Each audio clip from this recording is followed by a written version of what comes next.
Welcome back to We Need to Talk Now, presented by AT&T. I'm Alicia J here with Erica L. Ayala. And we have another great show for you today, a lot to cover. But before we start, can you just lock in with us, please? Because you want to make sure, especially as we go down in these WNBA playoffs, getting there, we're in the final stretch. You want to make sure that you're locked in on all levels. So make sure you like, comment, subscribe, do all the things so that you can get the updates on all these pods that are coming your way because we got a lot, Erica. I was looking at the schedule. I said, Emma, are you sure this is schedule coming down the line? I mean, not only that, we've got some fun stuff that I'm sure we will divulge soon enough once it's all official. Yeah. And then we did a lot of interviews. We got a lot of interviews rolling out this week, so you're not going to want to miss those. And it's a great time to tap in because we've got the transition from WNBA to college and maybe a little unrivaled coming for y'all. Yeah, really excited about that. Those were definitely fun. So we'll get into that. So yeah, subscribe so you can get them right to your YouTube when they post. But right now, we have some things to talk about. This is one of my personal favorite weekends. I think I could maybe speak for both of us. It's one of our personal favorite weekends, and that is the Basketball Hall of Fame when the women's players are enshrined. Naismith, because we already had women's basketball. True. The Naismith. Make the distinction now. Make the distinction now. So the Naismith Basketball Hall of Fame, where many of our WNBA legends were enshrined into the Hall of Fame, and Candace Parker, Elena Deladon, Shamiqua Holdsclaw, which I long overdue for her for sure, and the entire 1996 U.S. gold medal Olympic team were enshrined and honored over the weekend. And there were so many amazing speeches and moments. I love that they show it every step of the way. But what stood out to you, Erica, is just like something that you were just waiting to see during all these moments? I don't know if there's anything that I was waiting to see. I think it was fun to see the 96 team just having fun with each other like no time had passed. Some of them have been inducted or enshrined into the Naismith Hall of Fame as individuals. And so this is a two-time for them, as the Fugees once said. So I love that. I think also I've been to the Naismith Basketball Hall of Fame enshrinement weekend, and it's just a lot of fun in Springfield, Massachusetts. So I think that was great. I do wonder, I go back and forth. You know me, I'm always with the critical lens. I'm trying to wonder if it's more poetic that the 96 team was enshrined in the 30th season of the WNBA, since that was really the precursor and effectively the test to see if the WNBA would be able to tip off successfully, or if I'm like, okay, but why did they have to wait 30 some odd years? You know what I'm saying? Like, I don't know. I go back and forth. Either way, we take the dub. We take the W for the win for them. Take the dub as in the WNBA. So I will just leave it there. But yes, Naismith is definitely one of the special weekends. And I think Naismith and Women's Basketball Hall of Fame, to me, are very different vibes for a lot of different reasons. But it's been interesting also to see that we get a lot of carryover. So it's almost like if you get inducted into one, then you're likely to get inducted into the other in the same year. Yeah, definitely carryover for sure. I also had the opportunity and blessing to go to one of these weekends as well when Swin Cash was inducted. I covered it for We Need to Talk, one of the reasons why we're here, as a matter of fact. But I covered it for We Need to Talk. We had some amazing moments that weekend. And ever since then, I've always really loved all of it, like for years. But since being there, it just like took on a whole new meaning, right? Because you've experienced it in person, and to see, these greats just finally get their just due. They've had some, other honors in many different ways, but this is like one of the honors to have, and to see that is really amazing. The speeches, I've actually watched all of them like twice at this point, just because they're so good. Shamiqua, specifically, when she talked about mental health, I really, really appreciated her taking that moment to share with everybody that, they matter, and and just to make sure that you're looking out for your mental health. Obviously, I am surmising it. I don't have it verbatim right in front of me. However, I just feel like when you take those moments that are for you and make them for somebody else, I really appreciate that. And so, anyways, all of them were great. Love to see it. And we talked on the last pod, if you haven't seen it, about the 30th anniversary and the things that could still be done that haven't necessarily happened. And I just think seeing that the Olympic team and everything in this 30th year was one of the things that I've loved to see.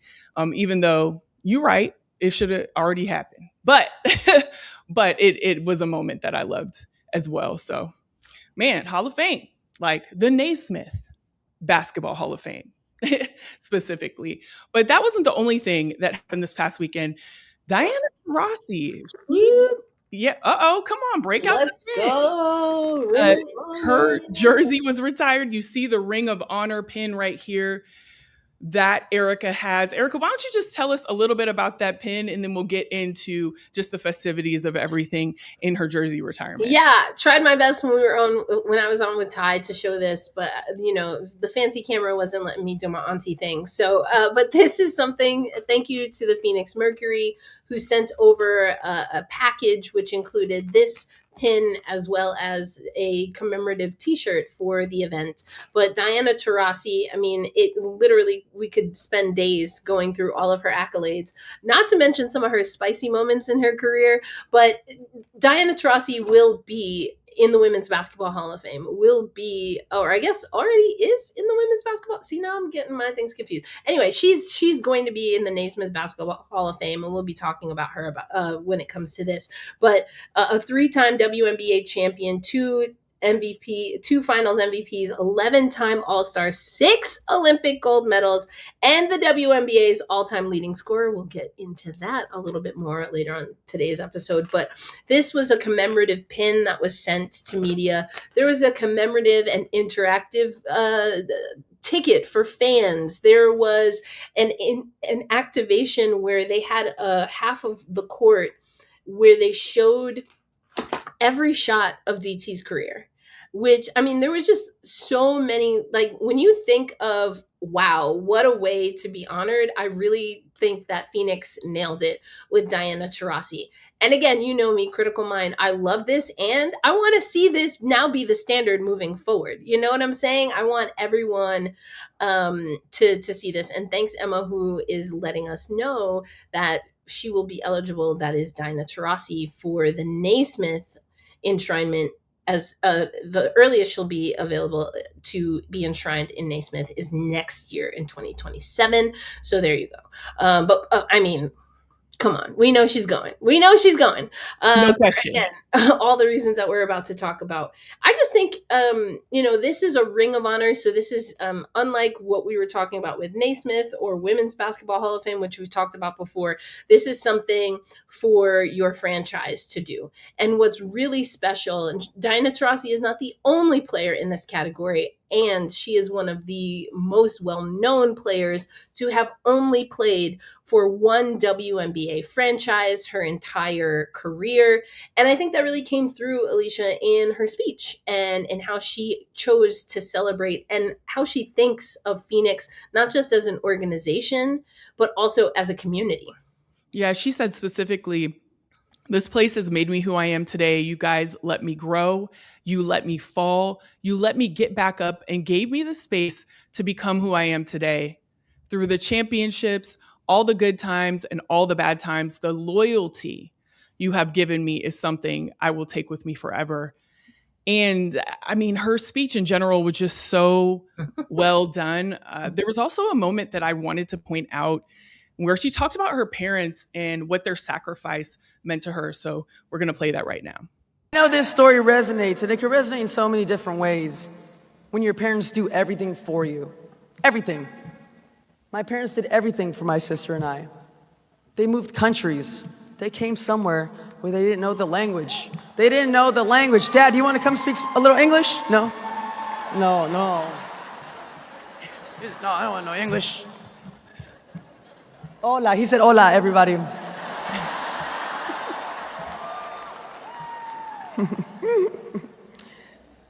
But my parents showed me, they taught me what it meant to show up every single day for your family. I remember my dad would get in the car at 4 a.m., drive to his metal sheet work factory an hour and a half away, and he would leave that early to miss traffic, and then he would sleep in the parking lot.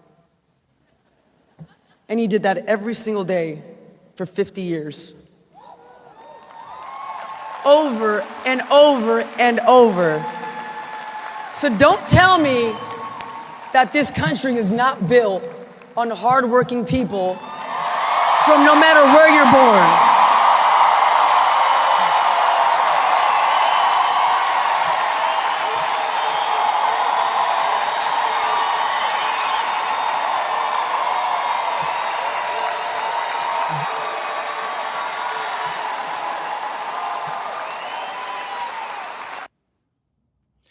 Okay, DT got me emotional on this in this show, but chills. Yeah, chills for sure.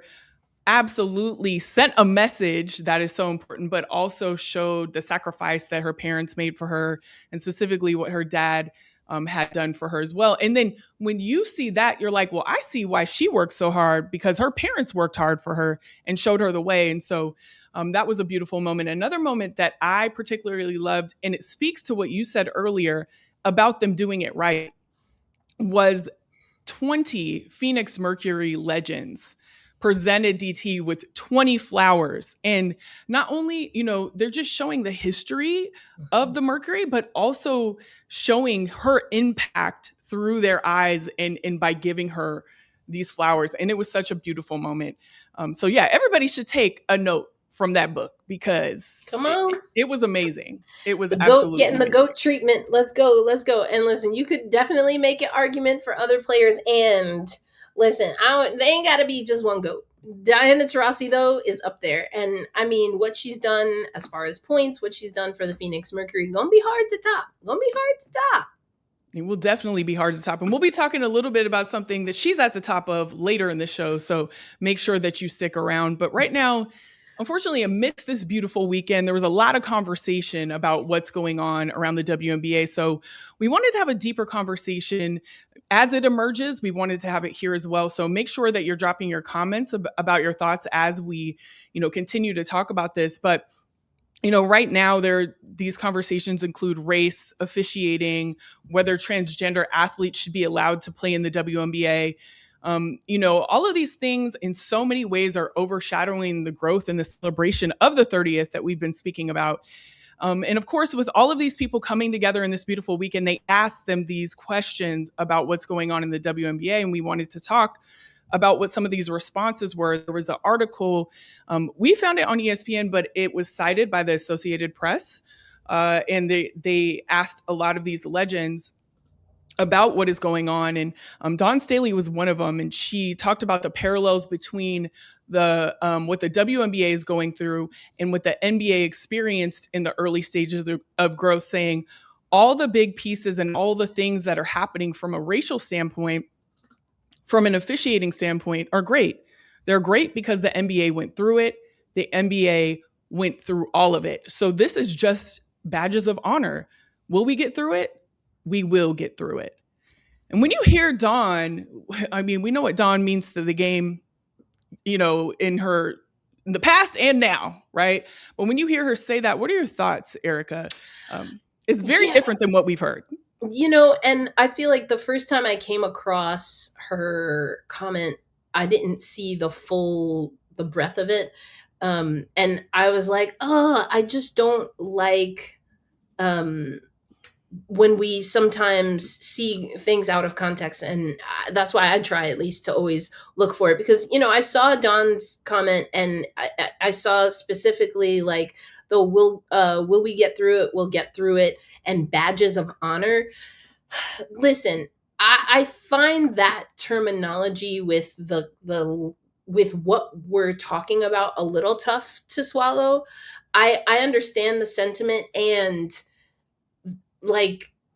and I also appreciate what she's saying about the NBA. And I'm trying to find this book. I'm gonna find it before we finish today's episode. But I've recently been reading about what players, especially Black NBA players, went through in the 70s and how players overall were treated. I mean, it's really fascinating. I find it fascinating. I don't want to, impose my will on everyone because it might not be for everyone. And if you really want to understand the context, I think, of what Dawn Staley is saying in basketball, the NHL, MLB, NFL in the 70s and 80s, all of these men's leagues, and not exclusive, I mean, because the hockey's right there, not exclusively, but overwhelmingly, Black players were pushing for what we now know as free agency, what we now know, as trade clauses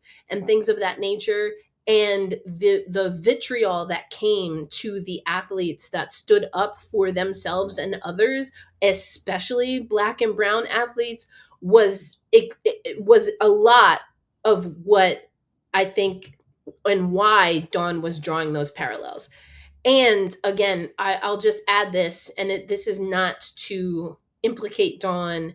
It's just I'm saying why I would pivot the frame a little bit is because it wasn't okay for those athletes to go through that in the 70s when they went through it, and it's not okay today. I feel like sometimes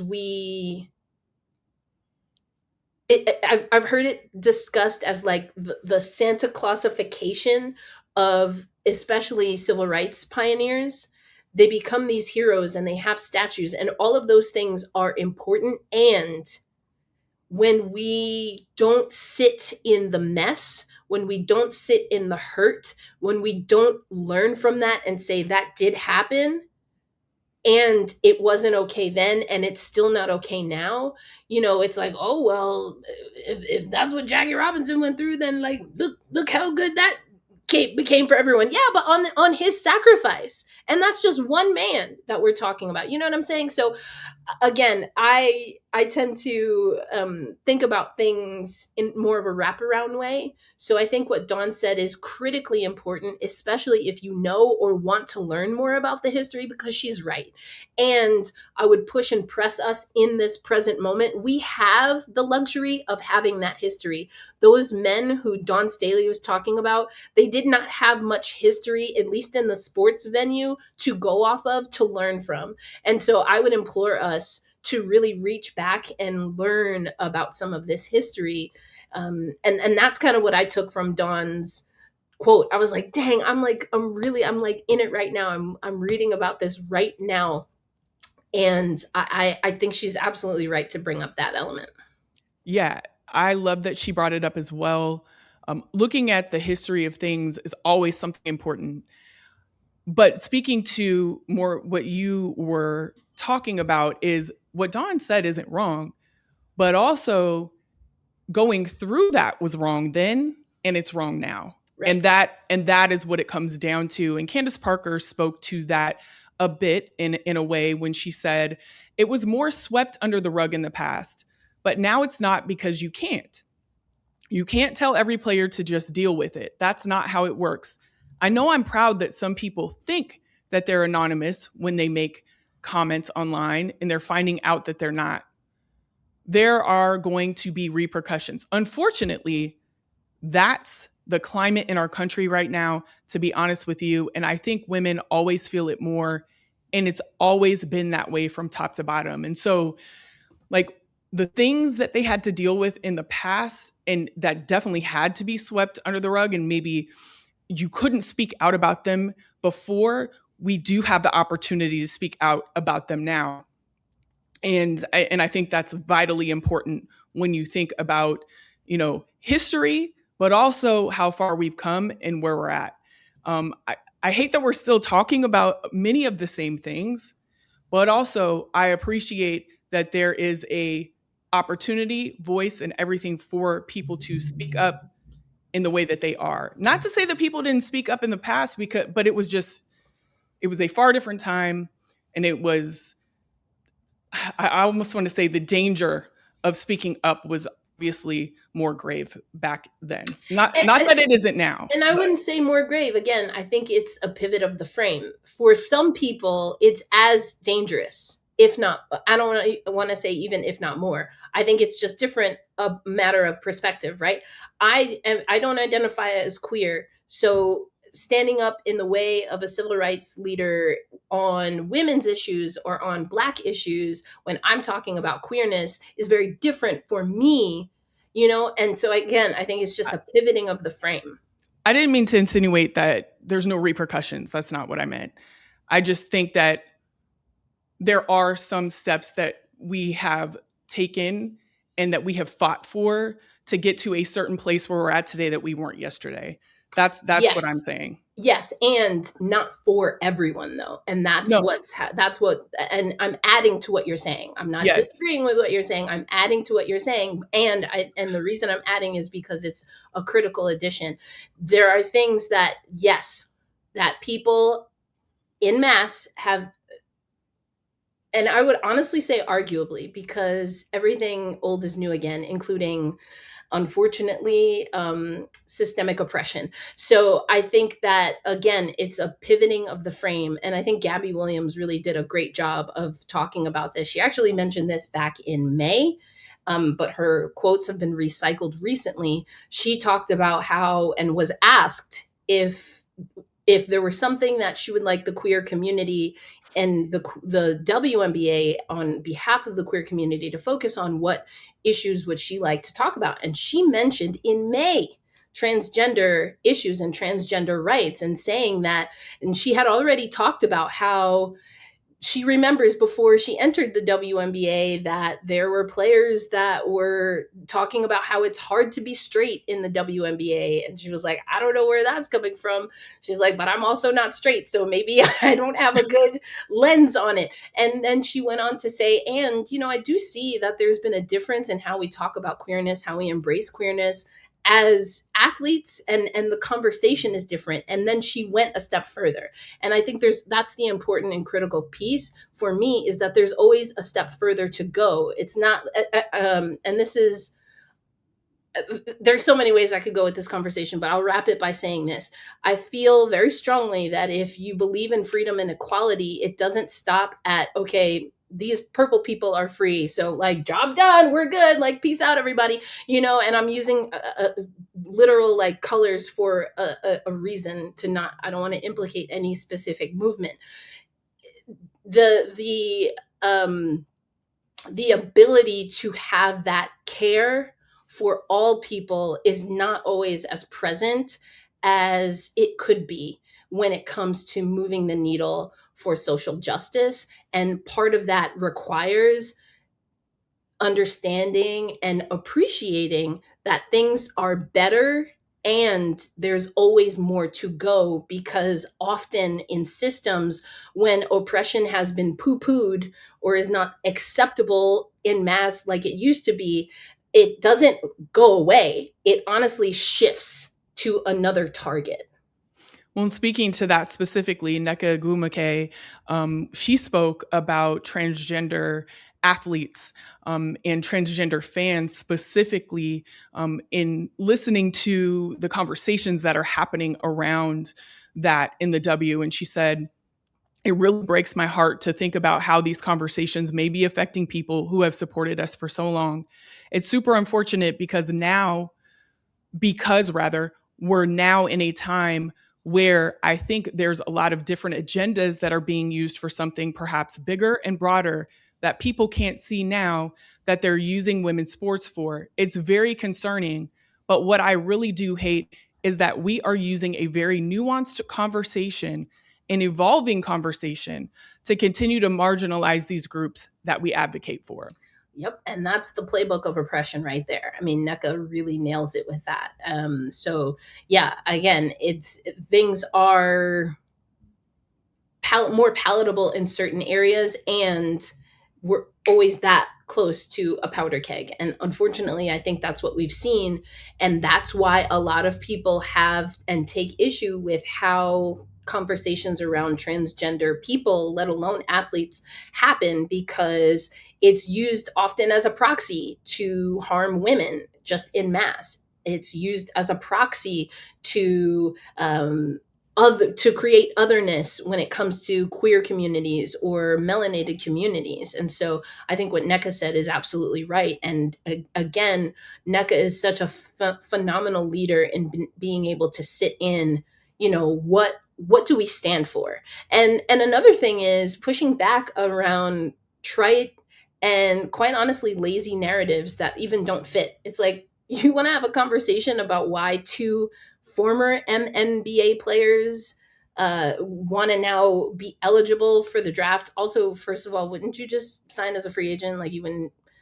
Anyway, we're like, okay, like, what do you mean draft? What do you mean draft? That's not how okay, but anyway, like, you know what I'm saying? But why don't we pivot the frame and talk about, well, you've already been a professional in one league. Is that what should be able to happen? I mean, we have regulations against people flip-flopping federations, which people in the basketball community especially feel very strongly about. So how is this different? That's a way to talk about a conversation, but pivot it away from the dangerous stereotypes that often come when talking about transgender people. Well, this is not the first conversation we've had about this, and it's certainly not the last. So make sure to put your comments below too, because as always, you're a part of this conversation. You're a huge part of this conversation, and we want to hear what you have to say. Another thing, amongst all of this conversation and controversy that we've been covering are some great basketball games, Erica, some great ones. And we had the Minnesota Lynx and Las Vegas Aces right here on CBS. The Lynx ended up beating the Aces 92-87. There was magic from Miles. I mean, Natasha Howard was dominating on the inside. I was like, almost every play down the stretch, we saw Natasha for sure doing something. And then we also, on the Aces side, had a block from Asia that was all over social on Fee. I love me a block. So I had to point that out because I was like, okay, Asia, we see you guys didn't win, but you got that block though. It was really nice. But when you look at this game, and obviously, especially in the fourth quarter, I would say the third and the fourth, there was a lot of challenges, but the Aces end up losing, the Lynx win. And what does this mean, as we go into this final stretch of the season? I mean, well, it means that there's a rivalry brewing possibly, and CBS got to get the 2 consecutive weekend games on CBS. So that's awesome. I love that for us, very selfishly, but I love it for women's basketball. I mean, you see these 2 teams, they're jockeying as top 3 teams in the league. And it worked out that the schedule also aligned with what we're seeing, and knowing that these 2 teams are also playing for first place. I think that what does it mean, especially the loss for the Aces? I don't know that we can look beyond the immediate, right? I don't know that we can do that just yet. The Aces had already been able to clinch a playoff berth by taking care of business against Washington. And we talked on the show before that in the last, at the time, I think we were talking about the last 11 games that they had. How many of those games do we need to see them go all out? How many of those games do we absolutely need to see A'ja Wilson drop 38 points to keep the team afloat? And I mentioned 38 very specifically because they actually played Washington earlier in the season, and A'ja Wilson dropped 38 points and the Aces still lost. So I think that we don't really know the implications of just that win because it didn't necessarily set anything off when it came to those 2 teams clinching.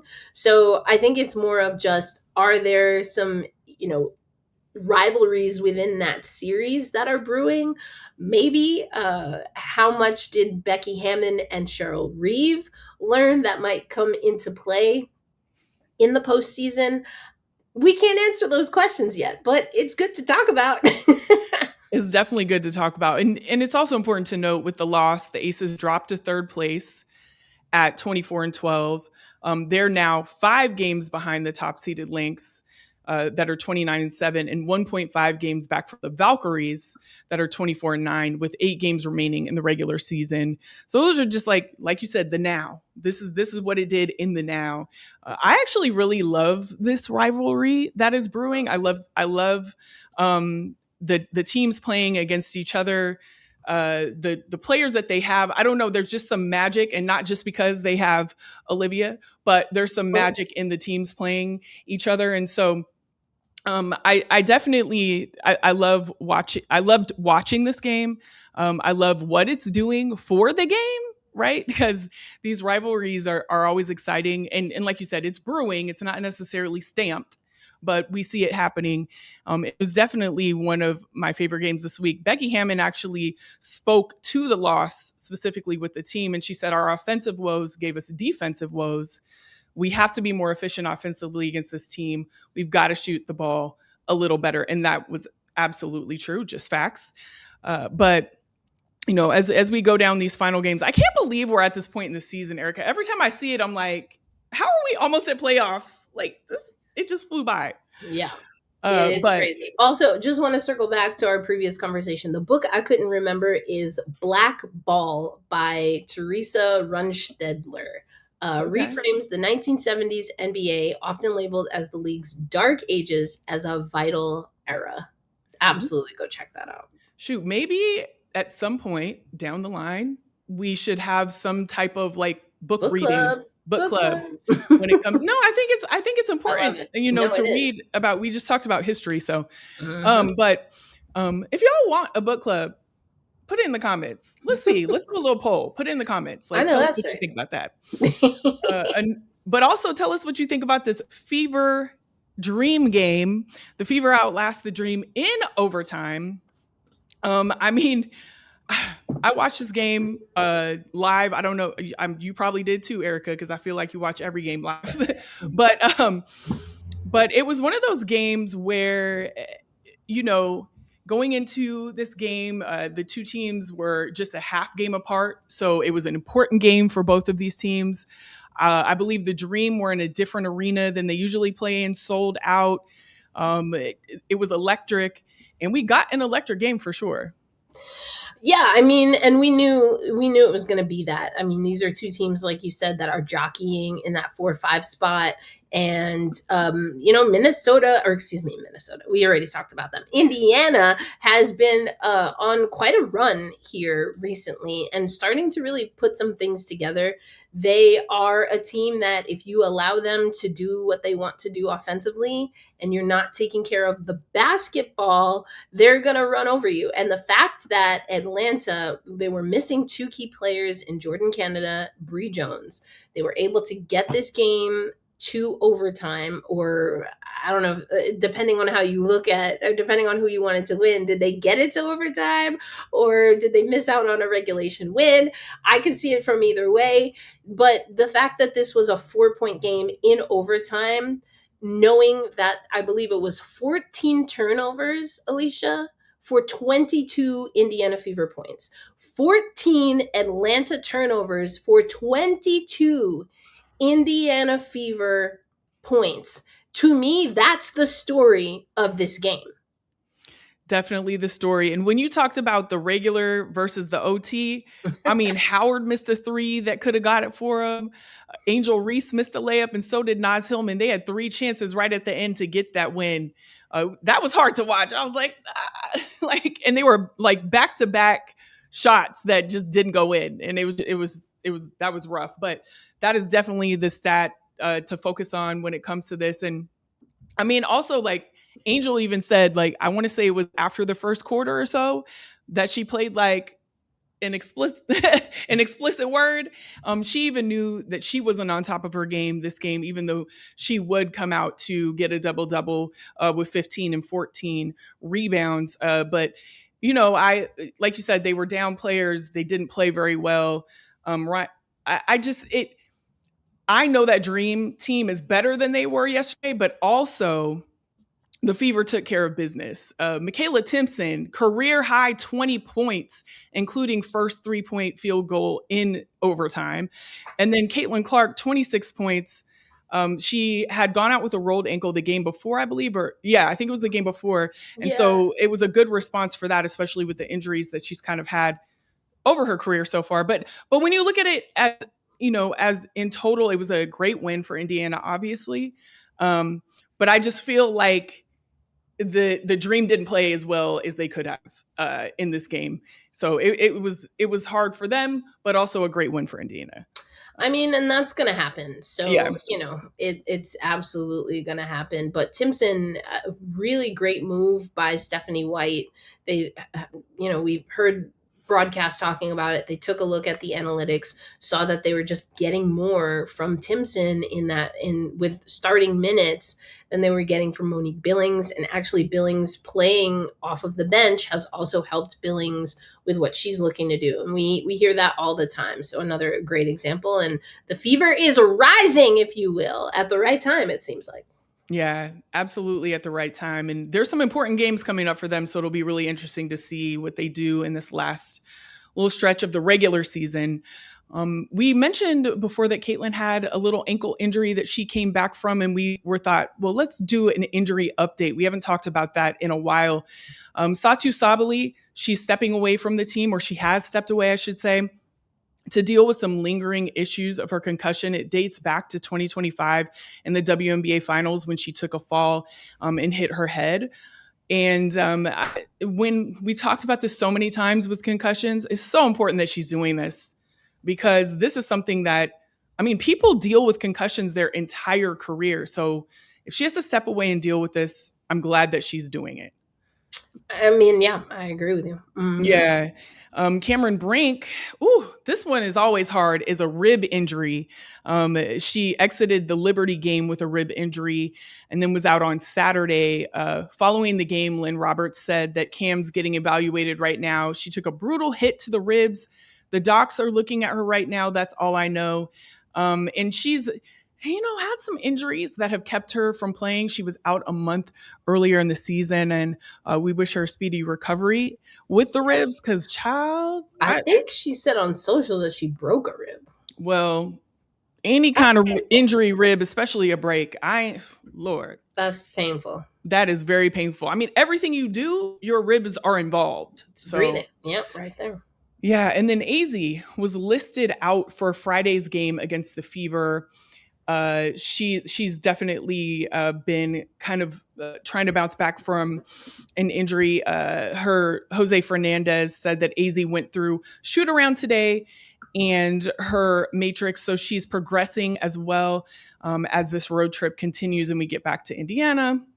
They're going to continue to evaluate her and see when she will return. So we'll miss her 5th consecutive game on Monday against the Valkyries. And then in addition, on that Dallas team, Jessica Shepard is continuing to recover from an ankle injury as well. So listed probable for today.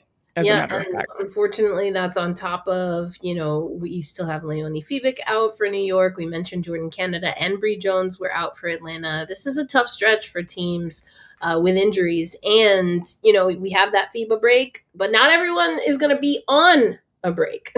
Yeah, that's a conversation we are definitely going to have about the impact of that break. But right now we are going on a break, so we'll see you right after this.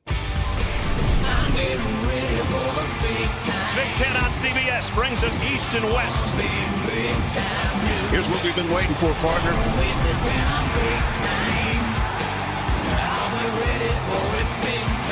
Roll to the corner, and it's a touchdown. That's a big-time play. When everything comes together, CBS Sports brings you Big Time, Saturdays on CBS and streaming on Paramount+. Well, there are some big time conversations happening about coaches in the WNBA. Some of them are on the hot seat, Erica, and specifically, I'm just going to list them off and then we'll kind of go down one by one and talk about them. Chris DeMarco, Tyler Marsh, Nate Tibbetts, Lynn Roberts. They're all in conversation of I don't know, should they make some changes? But specifically, Chris DeMarco, went from a championship team to currently sitting 6th in the standings, and many had them favored at the beginning of the season to win the season with the roster that they had.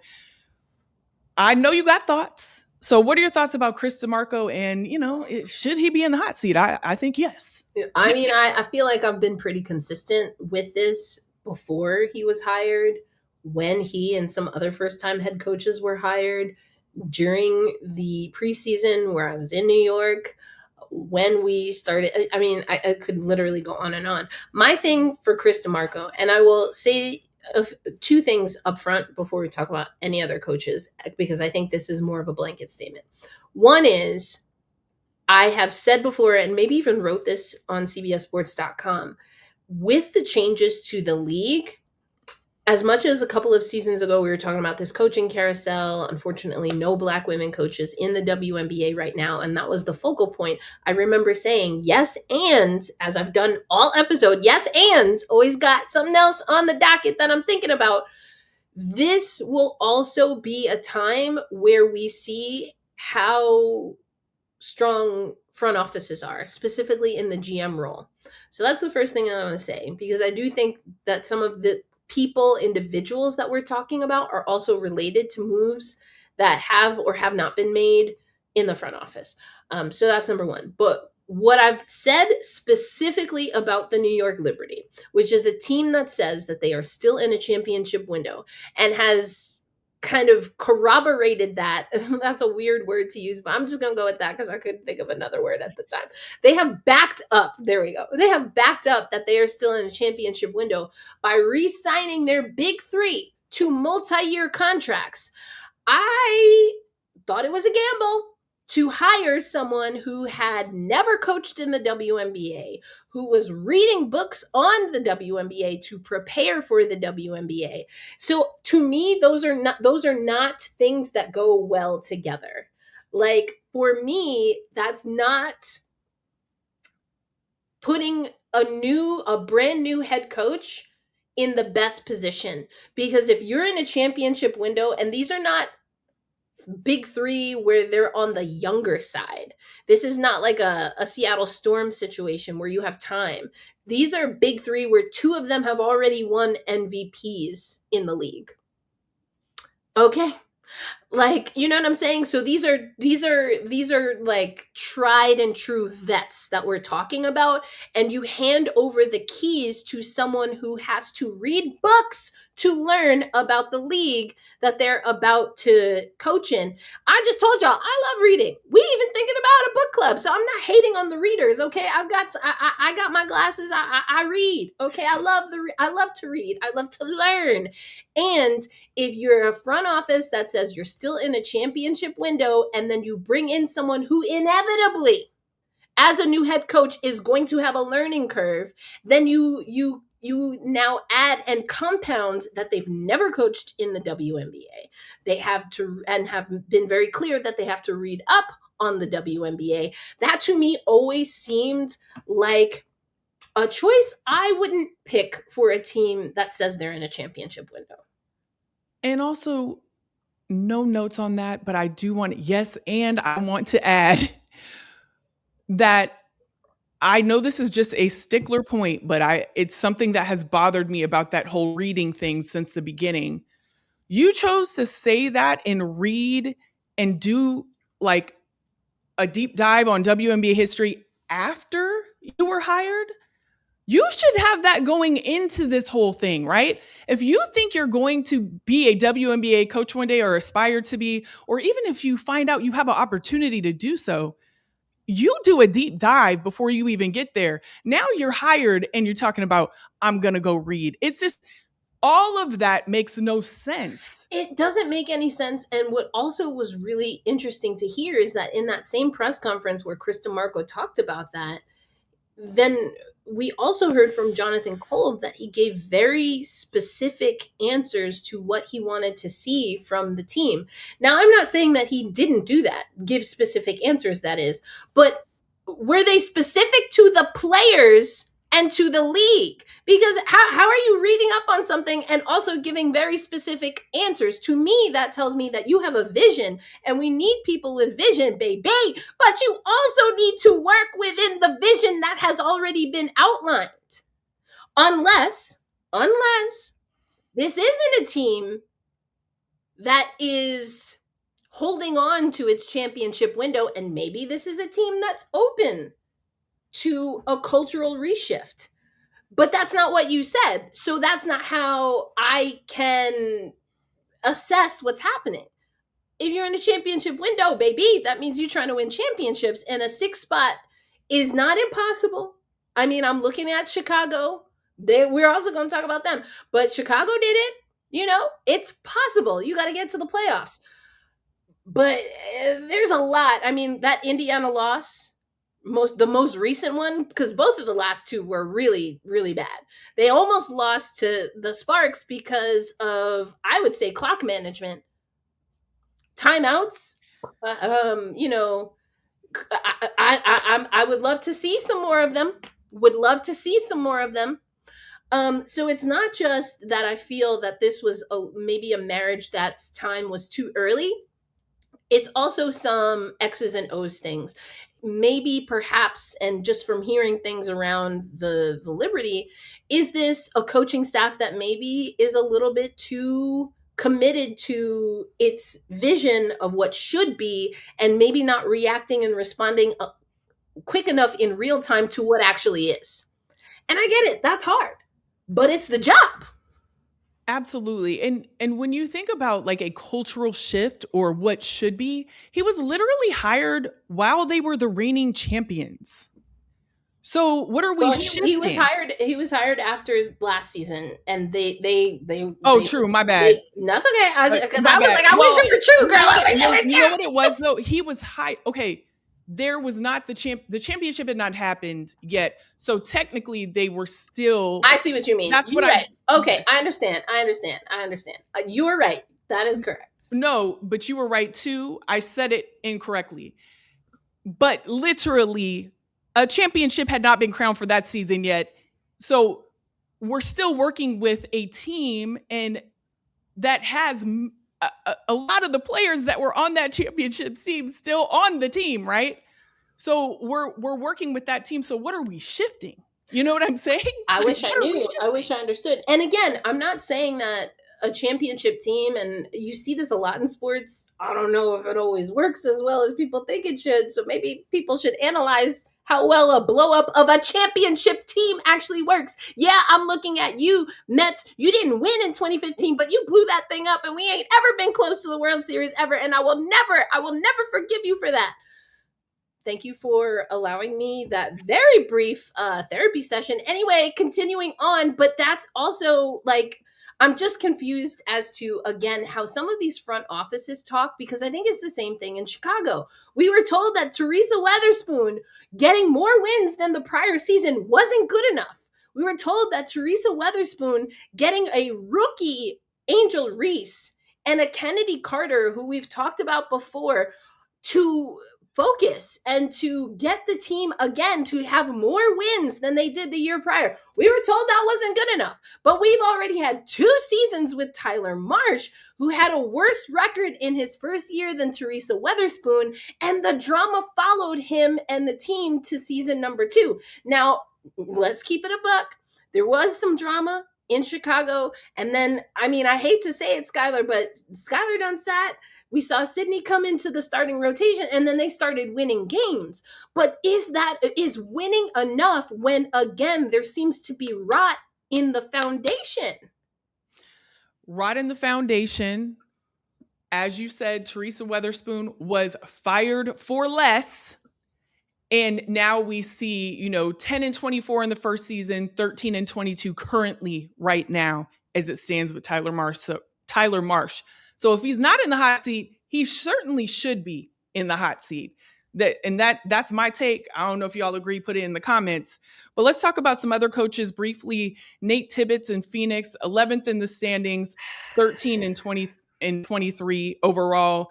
And then you have Lynn Roberts with Los Angeles, 12th in the standings, 12-11 overall. I'm going to keep it a buck. With Nate, I feel a little bit conflicted on this one, because I wasn't really feeling my man's for a lot of the bigger, broader conversations that happened when he came in. I stand on those inquiries, not necessarily directed towards him, but towards the coaching process for my Canadian brethren and sistren, for the process. He came in at a time, and then I was like, okay, let's see what man could do.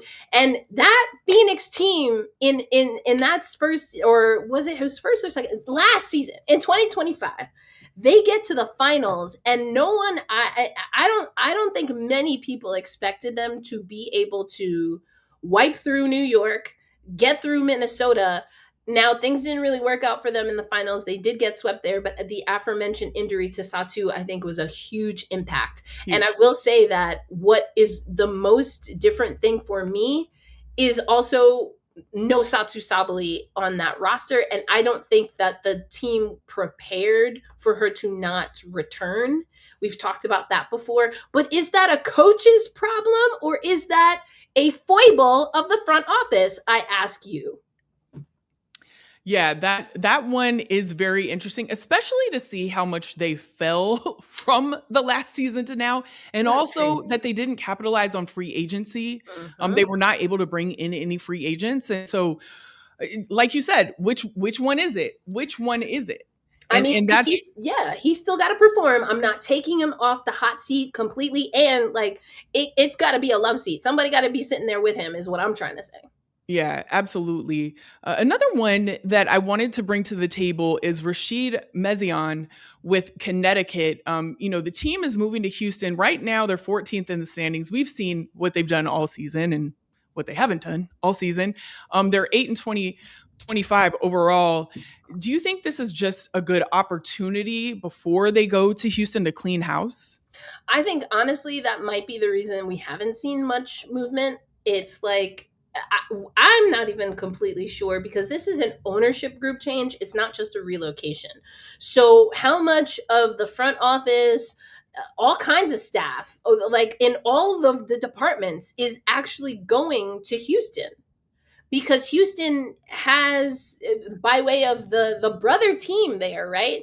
They have infrastructure, and we see a lot of times that people who are working in the MNBA season will come over to work in the. I mean, that's how the league works. You know, you email someone from the WNBA, it's at NBA.com. So I wouldn't be surprised if that's the thing there. So I'm not, honestly, Rashid, even thinking about Sandy Brondello or Sonia Rahman, those are not coaches that I'm as worried about, or I'm like, I could see it going either way. Except for Sandy, I'm like, okay, it's an expansion team. I think Lynn Roberts is more on the hot seat than any of those other three coaches that we talked about. And Rashid might be, when it all comes down, when it's all said and done, it might just be that it's chalked up to an ownership move. But if they weren't, maybe this is the real question to ask, Alicia, if they weren't moving to Houston, would he get a third year? And I don't think the answer is yes. Yeah, I don't think the answer is yes either. I also just wanted to add one note about, NBA teams doing also the WNBA. I think that needs to be moved away from, because they are two distinct teams, two distinct fan bases. The marketing is completely different. Everything is completely different when it comes to both the MNBA and the WNBA. I have worked for the Golden State Warriors, and we did not have a W team at that time. But I also know people from teams that do both. Number one, it burns those employees out. That's 365, 24/7. Yeah, you burn and them out. Don't let both teams make the playoffs. Right. I mean, I know just from making the playoffs as many times as we did when we were there, I was burnt out. And I couldn't even imagine going into another season. So you have the burnout factor, but then you also have the factor of giving both teams what they're due, as the teams. Like, make sure they have their identities, make sure they have their marketing, make sure they have everything in the exact way that they should. And when you have somebody who's doing both, something is going to suffer. So just don't do that moving forward. Okay? Can we not do that? I know it means more money, but it's going to make you more money in the long run because you're going to do it right. And that's it. I hear you. You. And I don't know if the powers that be hear you. Listen up, because I'm telling you, I know. But I wanted to also just end this conversation about the coaches in the hot seat with saying some names that we feel like should be people should be targeting, period, or should have already targeted, if we're going to be honest. Lindsey Harding is definitely one. Christy Tolliver is one. Breanne January is another one. Is there anyone you would add? I mean, there's so many people that we could add to this list. But when you look at these three names that we just said and these three individuals, they should have already been head coaches as far as I'm concerned. I mean, okay, Renika Hodges, Teresa Weatherspoon, Lisa Leslie said she wanted to coach in the WNBA. Noelle Quinn is now with her alma mater, UCLA. But you know that UCLA, you know, Noelle Quinn, I'd love to see come back. You have also who am I thinking of? You've got Lindsay Whalen, you've got Planette Pearson, you have now Sylvia Fowles, and you have gosh, who am I? Oh, Rebecca Brunson. Now, a lot of those players have either played for and or coached with Cheryl Reeve, who I don't know.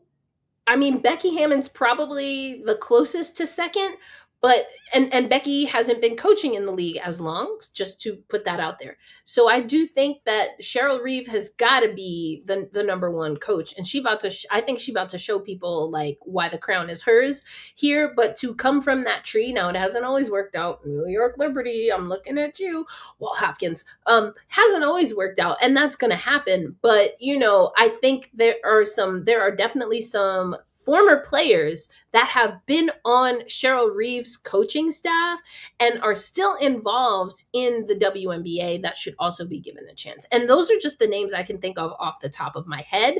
I mean, we've talked about this before and said we would come back to it because the list, I'm going to do my, you know, potatoes, tomatoes, beans, greens, you name it. Like, I'm going to do that again because that's how it feels. Like, who do you think should be given a chance? How much time do you have?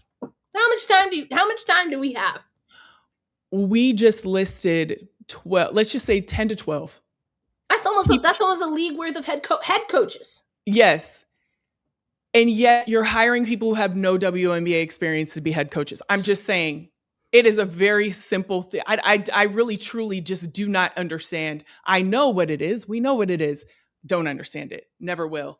So anyway, add your coaching, who you think should also be coaching as well in the comments, because I know it's more. And we just listed off some very, very quickly. So please drop those in the comments. And right now, before we get out of here for this amazing show that we have had, we're going to do the guarantee of the week presented by AT&T, America's Best Guarantee.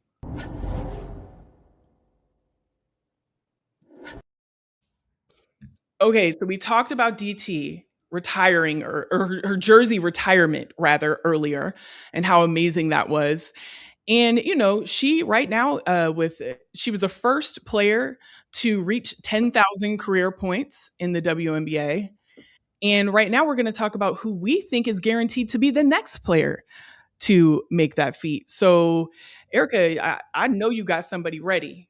I know you got somebody. Oh, well, I mean, if we talking about it, you know, there's only one player that has surpassed 8,000 to even be within the catchment of Diana Taurasi, and it's someone who Diana Taurasi actually had some funny things to say about in her speech, the one and only DeWanna Bonner. Now, DeWanna Bonner has played 17 seasons in the WNBA, 8,188 career regular season points. I spoke to her in 2024. That's when her jersey was being retired by her alma mater in Auburn. And she did not mince words. She was playing for Connecticut at the time.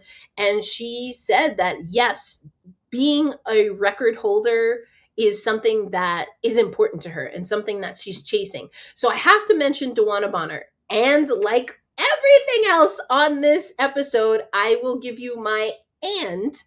We do know that, unfortunately, since that conversation, go check it out on cbssports.com, that DeWanna Bonner's career has taken quite a turn. She signed with Indiana. That did not work out. And then she was able to go back to Phoenix. But her playing time it's changed. I mean, you got 17 seasons in the game. You know what I'm talking about? It's changed. So I think that while I would love to see DB get that, and while Dewana Bonner, I think she's been more open about knowing that the end of her career is coming. Um, but she's just taking it kind of one season at a time until she says this is it. I think Dewana Bonner for sure has to be in that conversation. I agree completely. But with what you just said on the back end there, I'd like to present that Asia and Stewie are also two players that I think could, because of the amount of year or the length of years that they've been in the W and what we hope and pray they still have to go, right? So Yeah. they both have 9 seasons in the W, or Stewie either has 9 or 10. I can't remember. Maybe Emma can drop that. But they both have a similar amount of seasons. Yeah. And when you look at DT, who was in the league for 20 seasons, which is freaking amazing, right? But when you look at that, they potentially could have, 9, 10, 11 more seasons to go to get to that scoring record. And Right. they consistently are scoring at a high clip. And, like their playing hasn't changed. Like their amount of playing time has not changed for either of them. So given that they continue this trend and the amount of years that they play, I feel like they too have a really high chance to hit that 10,000. I would agree. I think also we see what the young talent is doing and how they're already beating some of these records. So I wouldn't be surprised if we have this conversation even towards the end of next season, it's a completely different list. But before we go, I'm gonna put this in here because I got irrationally mad earlier today, just like in my house cleaning and thinking that Nneka Ogwumike has never played for Team USA on the senior women's team. What? Like I got irrationally mad about that. And so I just want to let y'all know that someone who is 3rd overall behind Diana Taurasi, who has the most ever Olympic medals in USA history, and Dewana Bonner, who played with Diana Taurasi, is 15 seasons in and is roughly 1,000 points ahead of Asia and Stewie right now. She's still behind Dewana by a wee bit here, but I just wanted to put that out there. I'm just trying to understand how someone who is right now a top 3 all-time scorer in the WNBA wasn't good enough for Team USA. I'm feeling a little spicy today. Erica, I knew that, but I think I buried it because I didn't want to be mad, and now I'm mad along with you. I didn't mean to pass on my anger to you. It just like I'm telling you, I was sweeping. I was heating up some food and I was like, oh, and another thing I gotta be mad about today. Well, listen, I guess we're just going to end this mad. We're going to end it mad. Sorry, drop your comments as well if you're mad along with us, because I know you are. But while you're at it, drop in that mad comment. Also subscribe, like, do all the things and stay connected with us because you want to be right here with us for every episode of We Need to Talk Now, presented by AT&T.